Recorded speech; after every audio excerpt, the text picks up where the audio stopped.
las últimas semanas, la Casa de la Cultura Ecuatoriana, CCE, ha dado de qué hablar. A principios de este año, el presupuesto asignado a la institución disminuyó en un poco más del 20%. Este recorte afectaría principalmente a los núcleos provinciales y a las actividades culturales que realiza la entidad, puesto que el recorte básicamente significaría que solo hay dinero para sueldos. Ahogados en sus presupuestos, las casas no deberían más que cerrar sus puertas. La situación es crítica. En Tungurahua apenas quedan $3.000 para todo el año. El dinero existente es para el pago de sueldos de los funcionarios a nombramiento y sin presupuesto de ejecución su trabajo se vuelve infructuoso. ¿Cómo será posible atender a una provincia de cerca de 500.000 habitantes o trabajar con casi 1.000 artistas registrados en el RUAC? ¿Cómo fortalecemos nuestras extensiones en los 9 cantones y 48 parroquias? ¿Cómo mantenemos un museo? ¿Cómo seguimos atendiendo a más de 10.000 niños y niñas con nuestra campaña de fomento lector? Como si esto no fuera suficiente, el pasado 1 de marzo, distintos colectivos reclamaron sobre la reserva con la cual se ha manejado el proceso electoral dentro de la CCE, argumentando que esto facilita que las mismas personas que ya están ahí se queden en el poder. Por eso, hoy te contamos cómo es que la CCE llegó a este punto y cómo es que la cultura parece siempre estar en crisis.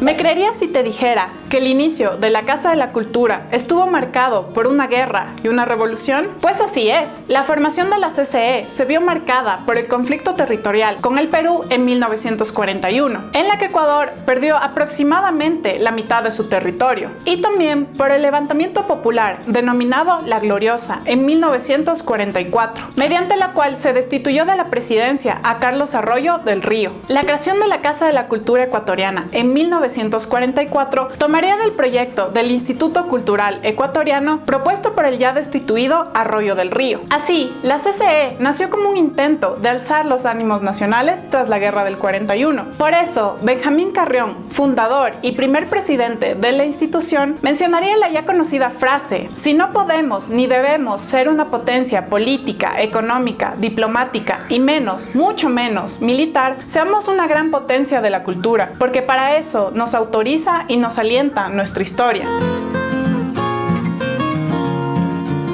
Antes que fomentar la cultura desde la definición más amplia de la palabra, la CCE se centró en ser la institución cumbre de la difusión de la alta cultura ecuatoriana, es decir, en crear espacios para las bellas artes, la danza, la música de cámara y ese tipo de expresiones artísticas antes que otras formas culturales populares. Además, la CCE nació como una entidad que no respondía a un partido político, aunque obviamente sus miembros tuvieron afiliaciones políticas, que por lo menos durante la primera década desde su fundación, o sea, desde 1944 a 1954, fueron mayoritariamente de izquierda. Estos hechos fueron determinantes para que la Casa de la Cultura no incluyera a otras formas culturales, así como tampoco a otros colectivos. El intelectual Fernando Tinajero, por ejemplo, ha mencionado que quienes nunca tuvieron asiento en la casa fueron los indígenas, porque el lugar que les tocaba fue ocupado por los indigenistas. Las políticas de la institución también estuvieron atravesadas por la dirección que quería tomar el presidente de la misma y por las gestiones del gobierno de turno, que era quien emitía los decretos de funcionamiento de la entidad y de quien también recibía el financiamiento.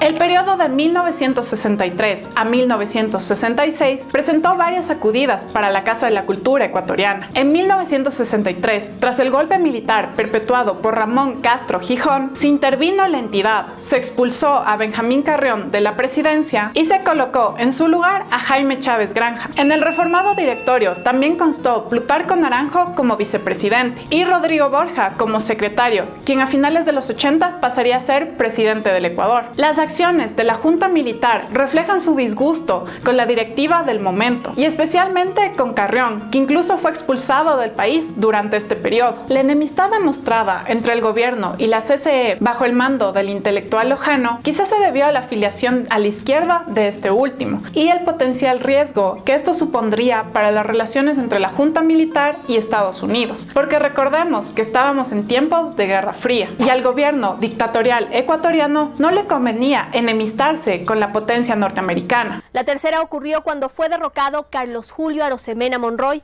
el 11 de julio de 1963. Tomó el poder una junta militar integrada por personajes contrarios a la Revolución Cubana en materia internacional. Muchos de ustedes recordarán a Ramón Castro Gijón, Marcos Gándara Enríquez, Luis Cabrera Sevilla y Guillermo Freire Pozo. Este gobierno fue duramente criticado por su autoritarismo y la represión ejercida. Mientras tanto, los agentes de la CIA aseguraban el futuro de esta junta. Estarán en el poder el tiempo necesario para terminar con la ola de terrorismo y subversión, y por el tiempo que demore resolver los problemas más urgentes del país. Esto lo harán no solo a través del desarrollo, sino también con una distribución del ingreso. Las principales reformas son la agraria, de impuestos y de administración pública. En este periodo se fortalecieron los lazos con Estados Unidos.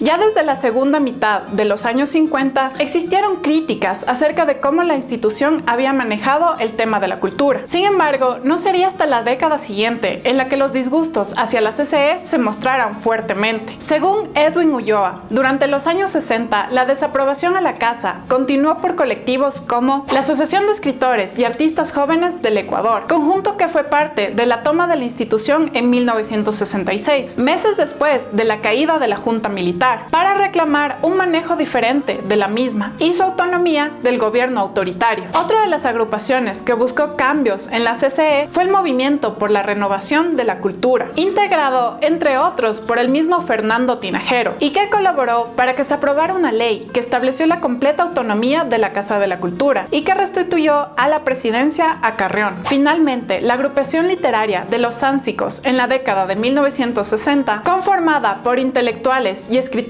de izquierda, fomentó la reducción de las infladas cabezas de los gestores culturales del momento y la recuperación, y cito, de una cultura auténtica. Este grupo cuestionó la visión de una única cultura oficial, perspectiva que desde su punto de vista era elitista y excluyente. Concebíamos la literatura y el arte como instrumentos de liberación de hombres y mujeres. Bueno, como escritores contestatarios que éramos, dirigimos nuestros dardos contra la inercia de las instituciones pseudoculturales que no cumplían sus funciones y objetivos.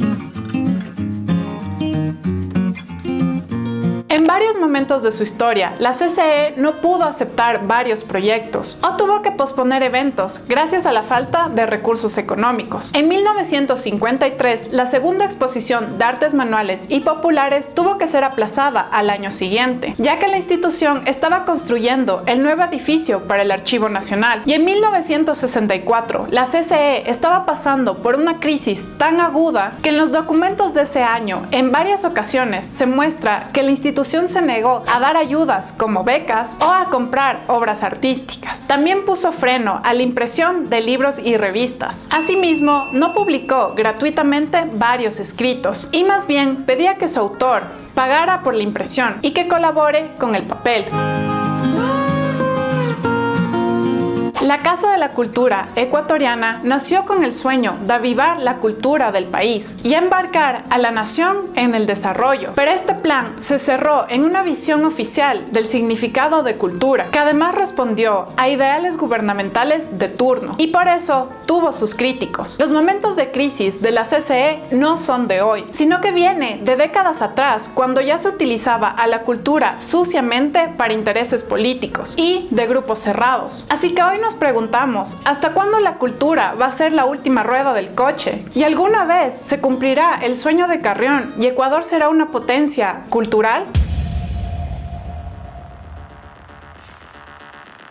Y ahora respondemos a sus comentarios del flashback anterior. Manuel Andrés Félix Lara comentó que si en algo concordamos el intro de este video es que la historia del Ecuador es tan estrambótica que merece estar en el universo cinematográfico de Marvel. Gracias, Manuel, por tu comentario. Para los que no conocen, nuestro intro del flashback es inspirado en las películas de Marvel, pero obviamente con una versión histórica, con fotografías de recolección del archivo de aquí, de uno de Quito. Creo que es un comentario muy atinado porque la historia es da sus giros, da sus vueltas y podría muy bien ser parte de una película. Iván Mayorga comentó que muy buen informe, chicos de BN, solo faltó vamos una rondita de cachos. Gracias, la verdad que sí, hubiera sido interesante también poner este fragmento de la sátira que se le hacía a Novoa con su rondita de cachos. Si es que podemos, la pondremos por aquí. ¿Ya? Si quieres que para la próxima semana yo lea tu comentario, deja el hashtag #DomeLeeMiComentario y lo consideraremos para la próxima semana.